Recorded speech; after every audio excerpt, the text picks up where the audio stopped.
Welcome to the Biz Doctor podcast, my love letter to business owners the world over. I'm your host, Lauren Goldstein, award-winning business consultant and advisor fondly nicknamed the Biz Doctor by my clients. I help business owners who are burning the candle at both ends diagnose what is actually keeping them buried in the day-to-day busy work, and then formulate a treatment plan to adjust their business and team to fit them, so they can take a breath and a vacation and have more fun making a bigger impact than ever. So grab your favorite beverage and your earbuds and let's dive into our latest episode.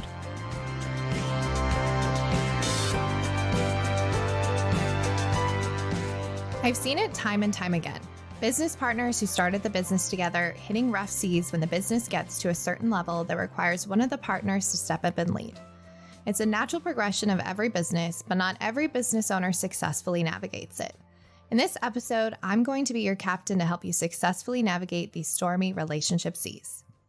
Welcome back to the Biz Doctor podcast. I'm your host, Lauren Goldstein, and today's subject is something I'm so passionate about because businesses are built on relationships, and there is no more important relationship in a business than the one between partners. Your partners can either make your business or break your business. So my intention for today's episode is to give you some strategies and perspectives on this unique relationship that will help you navigate this sometimes tricky path. Let me first start with a really interesting client story that illustrates this phenomenon of making or breaking your business. Several years ago, I had a client who was really struggling with growing her business bottom line and team turnover. She just could not figure out what was going on and how to stop the bleeding. Luckily for her, this is where my signature diagnostic process comes in and illustrates why it's so dang valuable. Given where her business was at, she elected to go through our Diagnostic Plus process, which is more in depth. So I sat down one-on-one with her key leaders in the business to really get a pulse of what is working and what isn't, and also see if what she was seeing as issues are what the team sees. What I uncovered was fascinating, but mostly alarming. I actually uncovered two root causes to the symptoms she was having during my diagnostic. The first being that this particular business owner and her partner were actually not on the same page on just about everything. But the biggest was their disconnect about how they each handle risk. Now, this is actually something I see more often than not, a difference in how the partners or owners view risk and subsequently how they make decisions and move the business forward. Let me explain what this means. Some business partners, the more visionary and creative ones, only need about 5% of data to quote-unquote go, which I saw in partner A. Whereas her partner was very much in the I need 99% of the information and 1% uncertainty to go. You can see the disconnect. Now, risk mitigation is necessary in business, and I'm not saying go all ham willy-nilly. But in this case, it was creating analysis paralysis and, in fact, suffocating the business.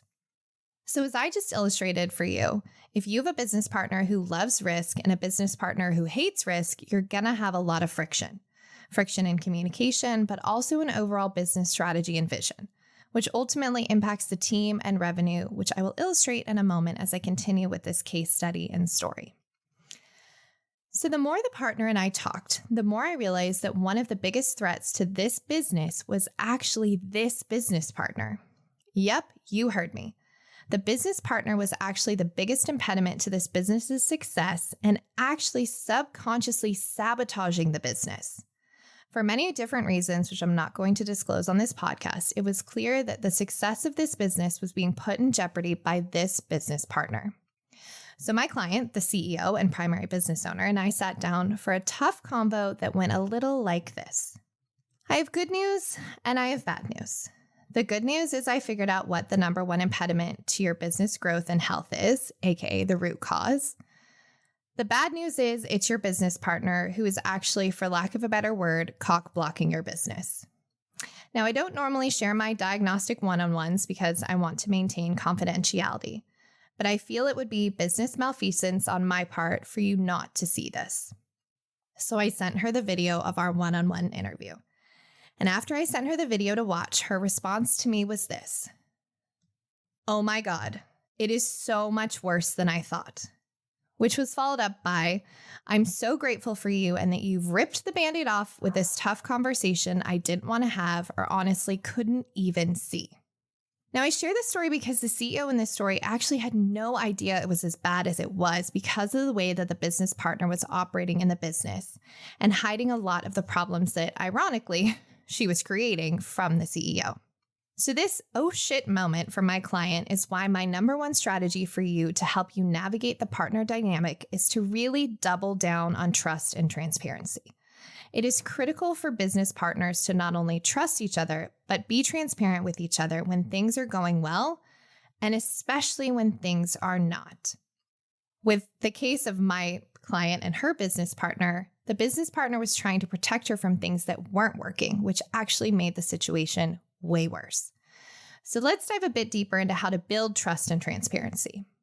Where I see business partners sometimes get into trouble is where one business partner doesn't fully trust the other partner, or there isn't a level of transparency where there are checks and balances. The first strategy is really about getting on the same page with each other and being able to see into the business. Now, each partner has their accountability. Those don't commingle, but at any moment, each can check the pulse of the business. So increasing trust and transparency and being on the same page looks like this. Shared core values, shared vision for the business. You gotta know where you're going. Team mindset. We're all in this together and we're on the same team. Sometimes I see business partners forget this and they start competing against each other instead of saying it's us versus whatever problem we're trying to solve. And then, of course, transparent access to the back end of the business. Nothing should be secret. Everyone should have access to see what's going on. And this might seem a little crazy, but the more you trust, the more reasons they will give you to trust them. The second strategy I have to help you navigate partner relationships comes back to the first C of our 4 C's of high-performing team framework, clarity. More specifically, clearly defining each partner's roles and responsibilities. Now, if you've been listening to the Biz Doctor podcast for a while, you've probably heard me say, unshared expectations are nothing more than premeditated resentments. And I've seen this play out over and over and over and over again with companies that I come into that have partners where there are mismatched expectations. Whether those are expectations around percentages, bonuses, role, voice, voting power, etc. If one partner thinks it's this way and the other thinks it's another, then there's bound to be discord within the partnership. And what I found to be very effective is actually using our scorecards, which I talk about in season 2, episode 7. So I'm not going to prolong it here. You can go listen to that episode. But by using these scorecards, what you're actually creating is clarity, which, spoiler alert, creates trust and transparency. And by using our simple scorecards, you're ensuring that y'all are on the same page about your roles within the business. Roles as partners are not all the same. Sometimes it's a silent partner, sometimes it's a managing partner or an exec level role. Not just partner, but CFO, CEO, COO. So by making sure that everybody's very clear on the mission of their role, how it fits into the company, what their one thing is, all questions you can find on the scorecard, it enables the partners to have a common language with very simple expectations and 100% clarity about how you each fit into the business. Oh, and one other thing. Have some sort of partnership agreement in writing. It not only adds another level of clarity, but you know what they say, contracts keep honest people honest. And it also makes sure that everybody's expectations are aligned. Before we dive into the next bit, I want to take a second to share with you something that I've seen drastically change businesses and teams for the better. Imagine waking up every morning with a team that knows exactly what is expected of them and how to achieve success, without you having to micromanage them. Imagine how much time and dollars you will save by hiring the right team member from the start. Not to mention getting the most out of every current member of your team. That is what's possible with our tried and tested tool, the Golden Key Scorecard. The scorecard is a simple, impactful, and fillable tool for managing your team, ditching inefficiency, and I guarantee will help you stop playing whack-a-mole chasing team docs all over the place. It's as easy as filling out a form. If you want to get out from under your business, shifting from business operator to business owner, and take your business to the next level while reclaiming your time, then our Golden Key Scorecard is just the ticket. Our scorecard provides the time-tested framework and process to get you and your team out of the weeds and into a well-oiled machine that can scale without you. It's time for you to run your business instead of the other way around. Become an expert in this critical piece of the foundation to creating a high-performing team. Download the Golden Key Scorecard for free at goldenkeypartnership.com/go. Now back to the show.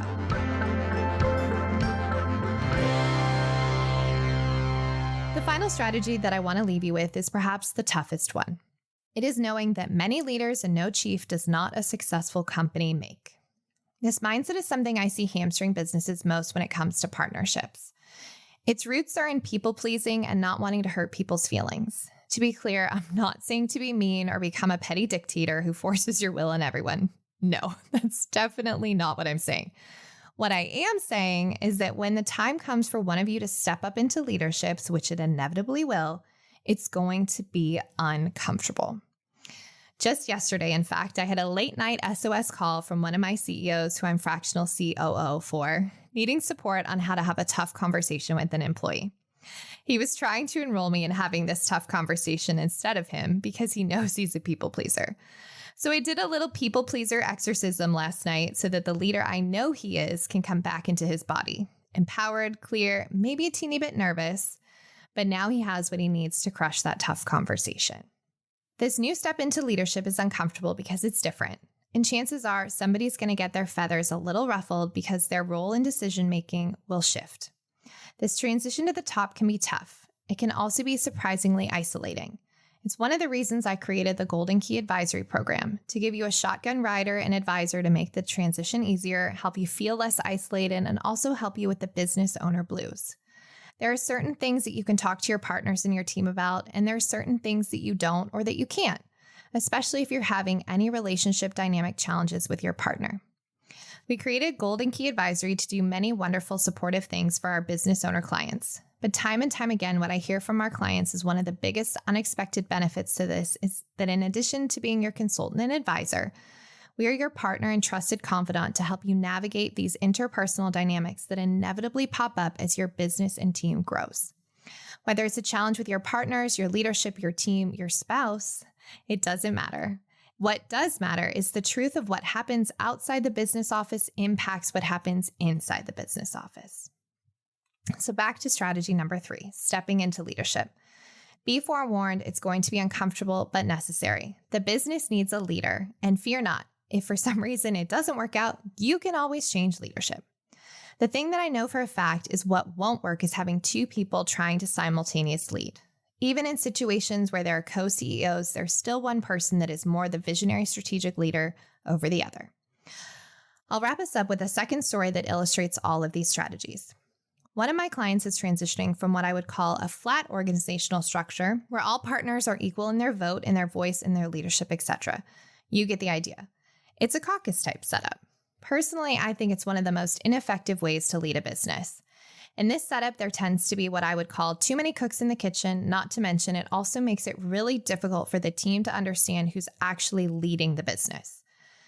His confusion is fairly detrimental to the business because it doesn't allow for agility, ease of decision-making, and moreover, with businesses that have this organizational structure, there's a lot more time and money wasted in a forum trying to make decisions versus having an actual strategic hierarchical leadership structure that allows for the CEO to carry the vision and make strategic decisions while not getting bogged down with everyone's opinion. Not to say I don't believe partners should have an opinion. It's not what I'm saying at all. I am, however, saying there's a time and a place for group decisions versus tip of the spear leadership.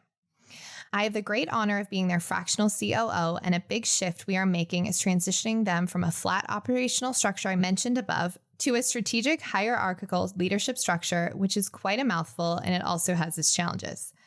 When you transition to this structure, it actually benefits everyone, the business bottom line, the team, leadership, and the partners. Suddenly, everyone is very clear about who's leading the ship. When you take it one step further with the clarity I mentioned above, which enables each partner to be crystal clear about the role that they play in the business, their purview, and what they're accountable to, it starts to make the business run like a well-oiled machine instead of the sometimes very dysfunctional, all hands on deck one moment, no hands on deck the next, oscillation that many flat orgs suffer from. One of the last and most successful strategic tactics I want to leave you with to help you successfully navigate these partner dynamics is setting the expectation of the criteria of when somebody can make a unilateral decision and when they can't. So when a partner can make a decision on their own versus when the other partner or partners need to be involved or get to be involved.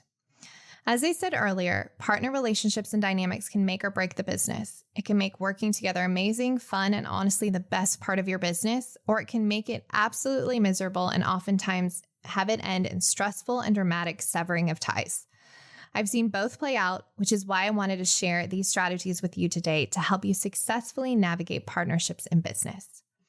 So to recap, trust and transparency. Are y'all aligned and know what's happening in the business? Clarity. Clearly defining each partner's roles and responsibilities. Leadership. Who's actually leading the ship? And just in case no one has told you recently, you're doing an amazing job, you got this, and we're in this together. All right, that's it for this week's episode. Thank you so much for listening in. If anything I shared sparked something in you, I'd love for you to share this episode with your friends. Also, I'd love to hear from you. Let's connect. Tag or DM me on Instagram at It's Lauren Goldstein or LinkedIn or wherever you hang out on the interwebs. Also, don't forget to subscribe so you are the first to get notified when our next episode is live and ready for your ears. Thanks so much for listening. Until next time.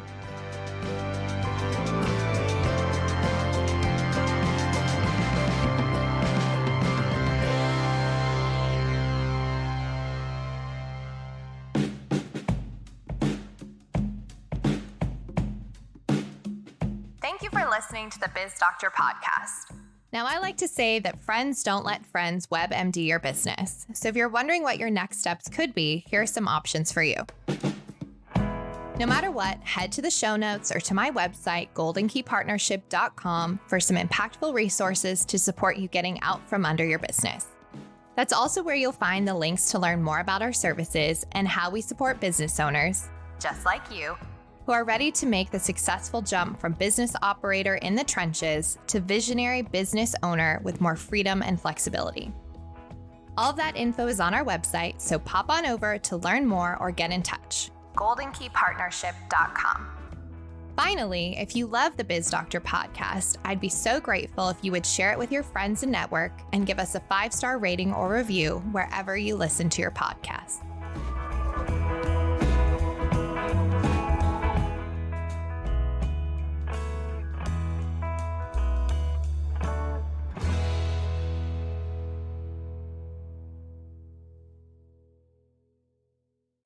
This is Story Studio Network.